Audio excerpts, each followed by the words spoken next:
guys, welcome to the Everett Silver Show. We have exciting guests as we do every week, and so I want to thank you so much for tuning in, and I'm always bringing it to you, so thanks so much for staying in tune with us. Stay connected. You're watching the Everett Silver Show.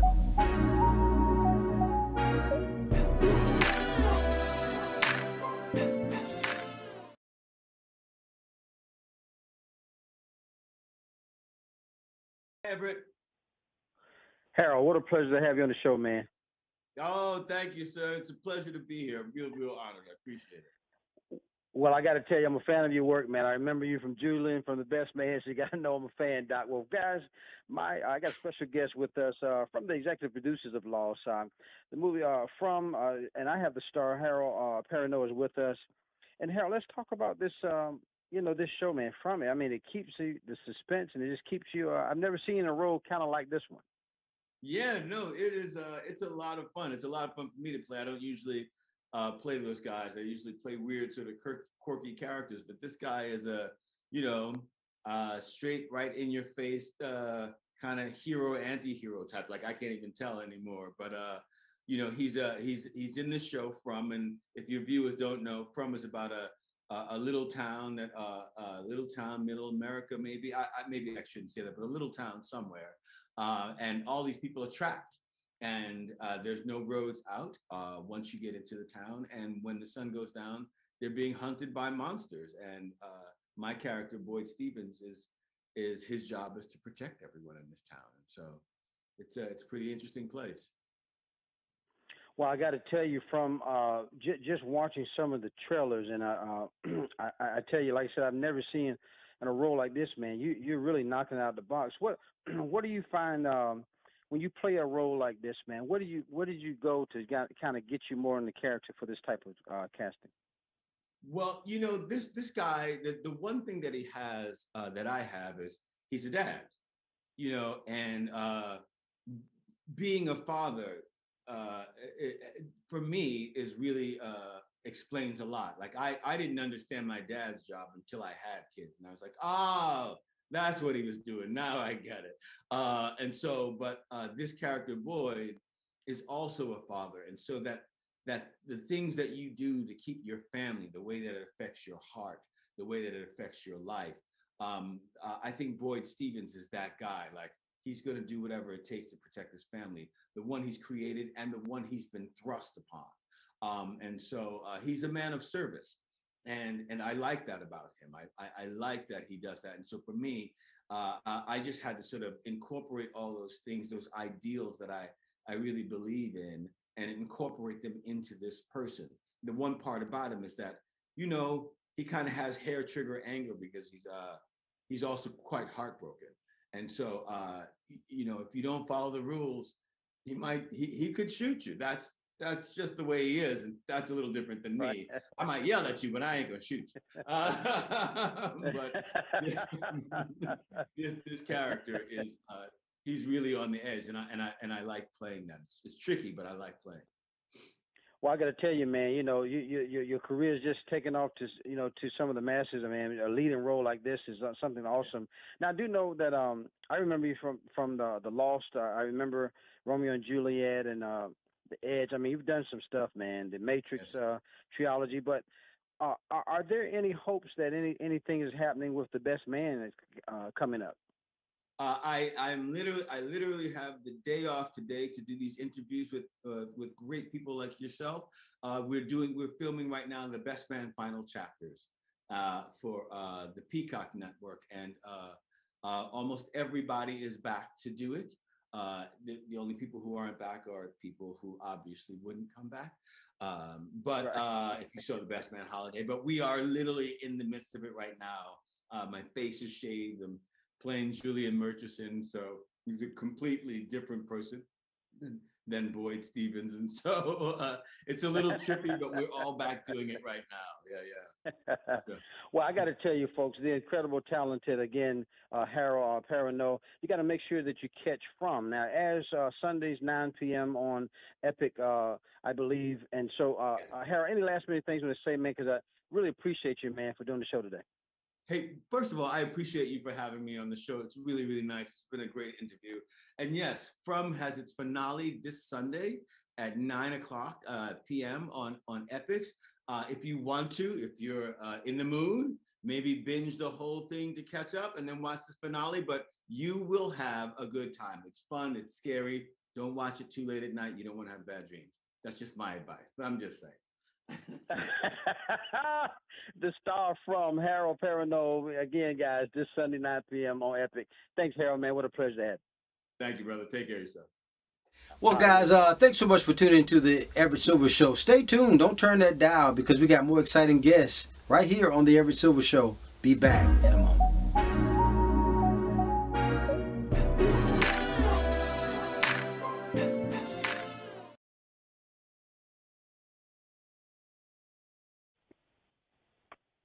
How are you?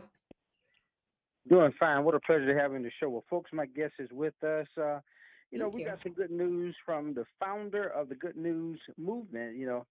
Social media platform kind of for only good news. We have comes the new children's book, A Good Thing Happened Today, and I have Michelle Figueroa is with us, and she's an author and journalist, and I tell you, founder of this Good News Movement. And so, Michelle, tell us about A Good Thing Happens Today. Yeah, so the book was inspired.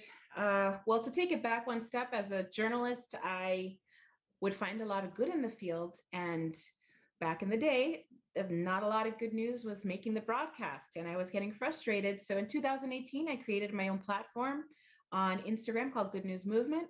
It's grown tremendously because there's a huge appetite for good news. So now it's over 4 million strong, 4 million people following our page. And I decided to extend the message offline to kids because it's so important for kids at a young age to hear positive messages and encourage them that they can be the good news. So I created a book for kids that are 4 to 7 years old, but everyone can really enjoy it and be inspired by it. And my hope is, yes, that they can open their eyes to all the good news that's happening as we speak, because there's good news happening everywhere. We just need to open our eyes to it, both kids and adults. So it's a lovely book. It was so much fun creating it. It's really colorful, fun, and also a good go-to. If someone's feeling in a rut, just open A Good Thing Happened Today and remind yourself, no matter how tough the world is, there's always something good happening everywhere, no matter where you are. So that's my mission, and I'm happy to share it with you. Well, I got to tell you, Michelle, I'm enjoying. I've got a copy, but just talking about how critical it is to just give this rhythmic collection of happiness and hope, and it's inspired by real, life good news. And so, I know you talking about it, but how big can we begin to change the thinking or framing of starting with kids? Absolutely. I think that, a lot of times we just need that confirmation, those affirmations of, yes, we are good enough, we can do this. And so my storybook, we go through lots of the journeys of kids doing good in the world, whether it's, even something as simple as setting up a lemonade stand and raising funds for a cause you believe in.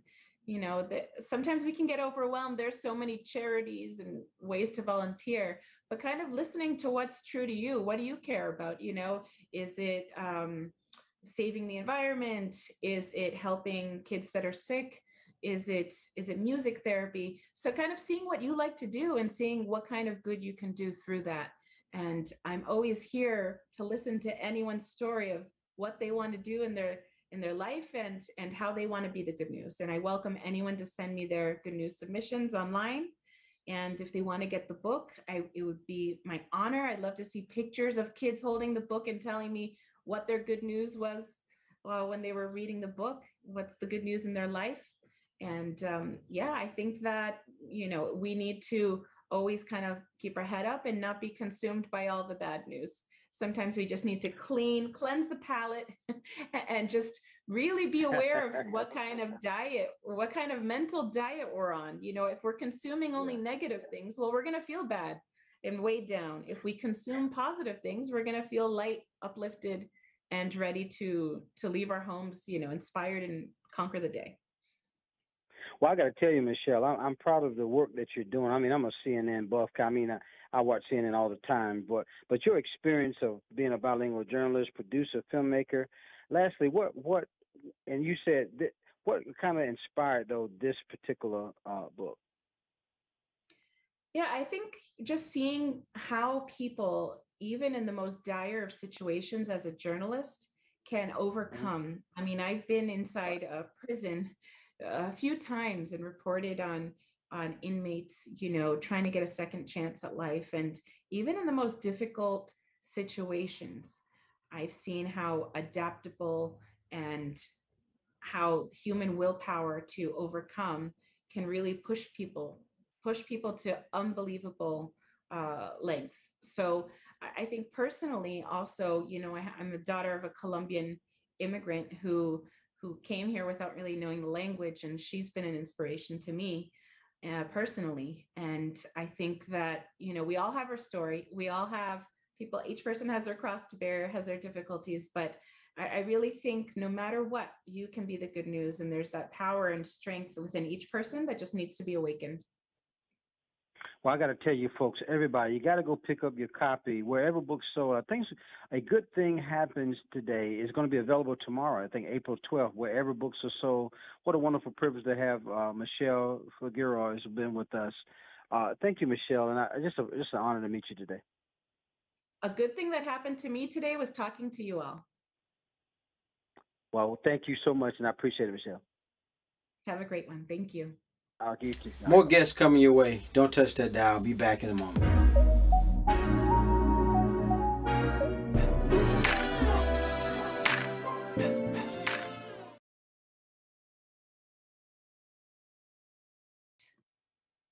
Hi, Everett. Hi, Everett. Adrian, Meredith, thank you guys so much to be on the show. It's a pleasure to have you. Oh, thank Pleasure you. to be had.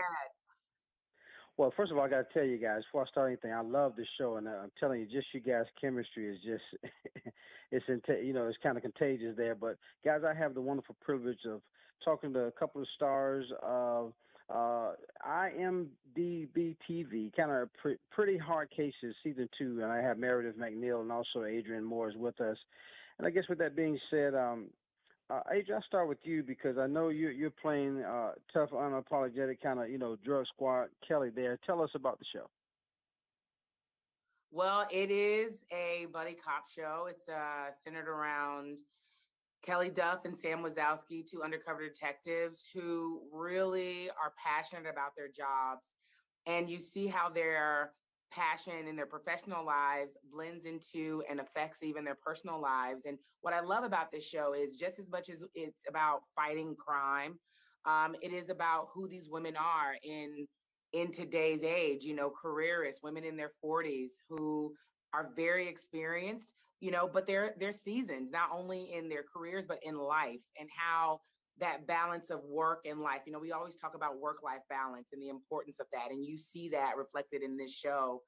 With Kelly, you see it in with her family, or the lack thereof in that relationship, and her struggling love life. And then even someone who isn't really vulnerable, and how you have Sam who comes in, who is wanting that vulnerability and wanting that friendship, and how Kelly sometimes pushes that away. So you see how she deals and navigates even personal relationships in a professional setting. Now, Meredith, I get tickled because I know I can sense and just tell the comedy side of you, looking at a little bit of your background. You play Samantha. And just, I saw a trailer with you guys in the trailer. I mean, it's just hilarious. But talk about your character, Samantha, on Pretty Hard Cases. I've been blessed with Sam. She's so much fun to play. I think it's because the mixture of being a cop and being a type A personality, in the sense of like having to get things right and charging at things full force, thinking that she knows better than everyone. But at the same time, it's paired with being extremely vulnerable. Really constantly making mistakes and shifting gears and changing. And then, of course, when she meets Adrian's character, Kelly, she's sort of blown away but can't admit it, and then needs her so bad. So there's just so much ample opportunity for her to mess up. And in a run of a day, it is choosing the moments, because we only have so much time to do a scene. And Adrian is I mean, I love our chemistry and it's so much fun to play, but I have to be careful. I'm like, okay, we only have like so many minutes to shoot the scene. I can only probably bring these 3 things that I want to do to it. And then once in a while, Adrienne, I'm going to give it away. She's really naughty because she knows I love to try things. So sometimes she'll be like, hey, Mare, in this scene, she'll whisper in my ear, why don't you go slide into it and see what they say? And I'm like, okay. So we also bring our sort of backstage friendship energy onto the screen. And you could tell, I tell you, and to your credit, Adrienne, I remember you from Law and Order and some of the things you've done, Unbreakable Kimmy, Smith, but 30 Rock. But how is this character different? Well, Kelly is definitely becoming one of my favorite characters that I've played throughout my career because she's very complex. She has this wry sense of humor. She's very committed to her job. She has this very serious side to her.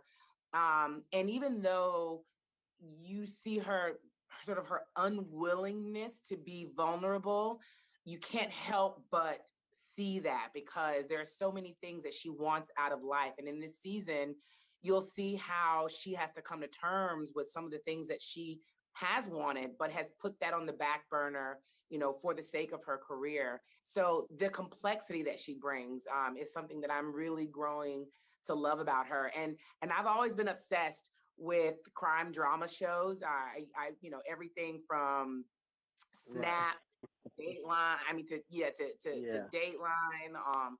You name the crime show, I've probably watched it. 48 Hours, First 48, Forensic Files, like all those shows. I just was obsessed with, and so I've always had this deep desire to play a cop because I'm a puzzle maker myself. I love to do puzzles, and so to me, it's like the creating the puzzle of it all, and very complex. That's what I try to bring to Kelly, and I've fallen in love with her for sure. Well, I tell you, I'm loving the show. And then Meredith, you've actually served as co-creator and writer and producer of shows. And congratulations on your award-winning sketch comedy series, Baroness Von Sketch Show. But talk about, though, just, in these roles and now you're playing, your acting is taking another level, particularly on this show. We see who you are now. Well, it's funny, actually, previous to Baroness, I kind of just like fumbled my way through in terms of so I did serious stuff and was classically trained and then found comedy as sort of the latter part of my career in England.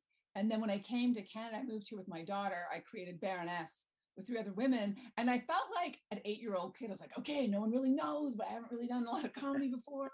Just keep it under wraps. They think I've been in the UK. I don't know. So it's amazing. And then now that I'm doing pretty hard cases where there's more drama, I have that same childlike energy, like, okay, I'm doing drama. I hope no one realizes, because I did comedy. So, and now I'm thinking it's just me and it's just being human, that if you play the truth of the moment in life, if you play the truth of the moment in comedy or in drama, that truth can take you, you can shift it. It can be hilarious or it can be heartbreaking.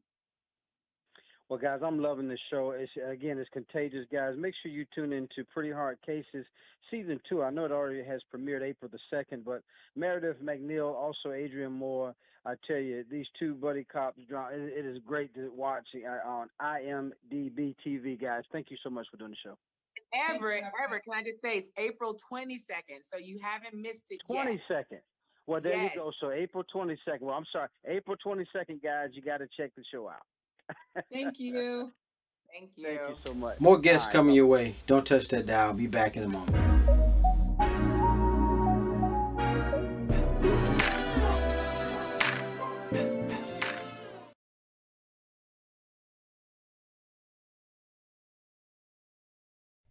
Hello. Hey, man, good to have, man. Well, folks, my special guest is with us, the Hardy Boys. I tell you, Hulu is doing it up. But I have the series stars, Rowan Campbell, also Alexandra Elliott, which we're going to call him Alex today. But I thank them so much for doing the show. And, Rowan, I'll start with you, man. Sure. You're playing Frank. And tell us about the mysteries and things that's going on in Season 2 with the Hardy Boys. Yeah, so Season 2 picks up 6 months after the end of Season 1. Lives are starting to normalize a bit, and they're starting to cope and get back into being normal teenagers when somebody from school goes missing, when he's in the woods making his movie project. And, of course, naturally, Joe jumps on board and gets himself into trouble, and Frank does everything in his power to stay out of trouble, which goes terribly. And he is inevitably dragged right through the mud by his little brother in a great way. It's super fun ensemble season. I think it's going to be really big story. It's going to be great. Well, Rowan, I got to tell you, man, I'm a fan of your work, so I've been, following sometimes. Now, with that being said, Alex, you as Rowan has said, you're playing Joe, and you seem to have gotten yourself, but you guys now are getting back. Now, has this caused you to get back into your routine of being a detective, or what? Yeah. Well, basically, after season 1, Joe really finds what he loves. He's really good at solving mysteries, and he wants to keep doing that. And then when season 2 picks up, there's no mysteries. So he's like bored out of his mind. He's picking up lost dog flyers, grabbing for anything he can get. And then this kid, Dennis, from their school goes missing in the woods. And this is Joe's chance. It's a mystery, finally. And there's this really funny scene where I'm trying to convince you to come with me and follow him and like try and find him, and you're just not having any of it. But yeah, Joe's really like, let's do it. Let's go. So. Yeah, it's man, I tell you, but interesting. I've seen some of the trailers on it, but Rowan, man, how is this role any different, man? Because like I said, I've been following you from the Professor, some stuff you did with Johnny Depp, from even with Scott Eastman.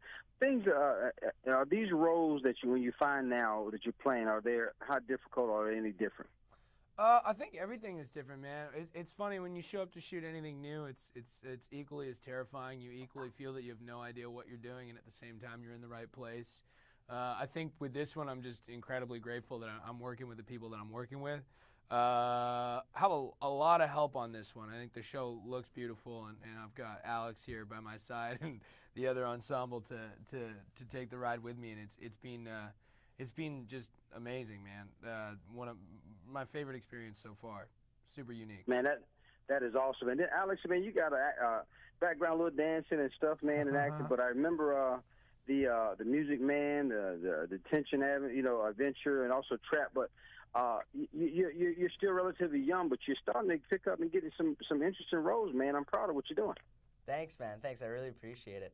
Yeah, and it was really cool to do all that other stuff as well. A little bit of theater. I started in theater. Actually, I did theater for 4 or 5 years, I'm gonna say, before I kind of branched into film.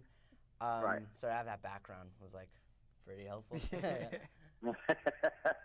Well, the interesting thing, man, Hardy Boys, I mean, you got new friends that's going to be picking up on season 2, also learn. But, you got to talk about, you can't trust, though, everybody that's along the race and travel. But, guys, you got to make sure you watch the Hardy Boys season 2 premieres with 10 new episodes Wednesday, April the 6th on Hulu. And I give you guys both something to take away or say to conclude. But Rowan, I'll start with you.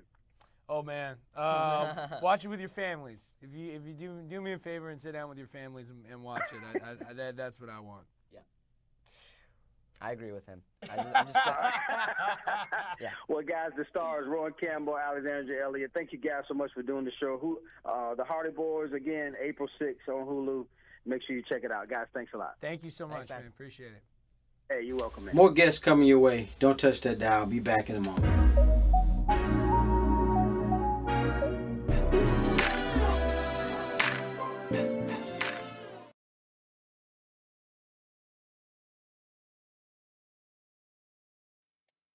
Hi, Everett. Hi, Kelly. What a pleasure to have you today. Thanks for doing it. Thank you. Thanks so much for having me. Well, folks, I'm excited to have one of the stars. Everybody knows Grammy winner Toni Braxton. She got a return to Lifetime with April, executive producer, and she's got and also starring, I believe, Fallen Angels, Murder Club. And I have one of the stars, Kelly Hughes, here with us. And Kelly, I tell you, you come from a background of just beauty palettes and things like that. I mean, you're a former model, and I see some trained arts. I'm sure you were ready for this role, huh? Yeah. Well, fortunately, I didn't have to do any of my martial arts in this series, but people are dropping all around me nonetheless. Well, I got to tell you, I've seen some of the trailers. This movie got a lot of twists and turns and suspense. Talk about your role and how I tell you, we got to be glued because when we think we figured it out, we just don't know. Exactly. My role is that of the the parole officer who actually gets this book club together. So he is, the movie starts off with his funeral. He gets killed, and they are trying to figure out who killed Jeffrey when people start dropping all over the place. There are, like, as you said, so many twists and turns. It's just when you think you figured it out, you have not. And I got to tell you, it is. It just keeps you on. Now, I know that, I mean, you've had different roles. I remember you from the Sunset Beach to Michelle Chan, Nash Bridges, one of my, I love that sitcom. But talk about this role. How is it different than the others? Oh, this role is very different. You know, this character is very complicated. She has a difficult relationship with her stepson. You know, she, as well as just about every character in this series, has secrets and things that they're hiding. You know, she's very complicated. Right, very good. Now, I understand, too, I mentioned some of those roles. I understand today you're in Atlanta. Are you doing something specific there? I am. I'm actually out here doing a series called BMF, Black Mafia Family. Oh, wow, I tell you, that is awesome, and I know that things are really just popping off for you. I got to let folks know that I know Fallen Angels Murder Club, Friends to Die For, premieres April the 9th on Lifetime. Kelly, any last-minute things you want to say to kind of talk about, you know, the movie, and then it's just a pleasure to have you on the show today. Thank you so much for having me. You know, it's just, it's great to be back on Lifetime. It's just such an awesome network. Super, super supportive of the women, and yeah, hopefully I'll be part of this family for a long time. I just want to make sure that folks know, because I know there's a two-part series, but Fallen Angels Murder Club, Heroes and Felons, I believe you're on that as well. April 9th, guys, Lifetime. You want to make sure you tune in. The wonderful actress Kelly Hughes. Thank you so much for doing the show today. Thank you so much for having me. I appreciate it. You're welcome. Bye-bye.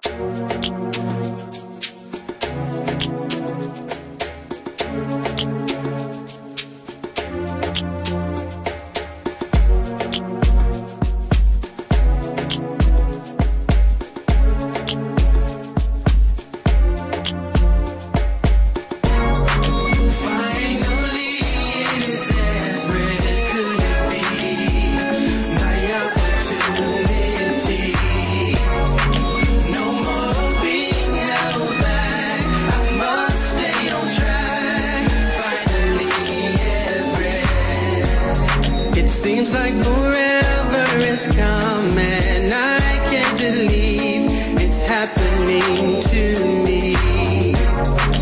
Wanting to sing, get the song.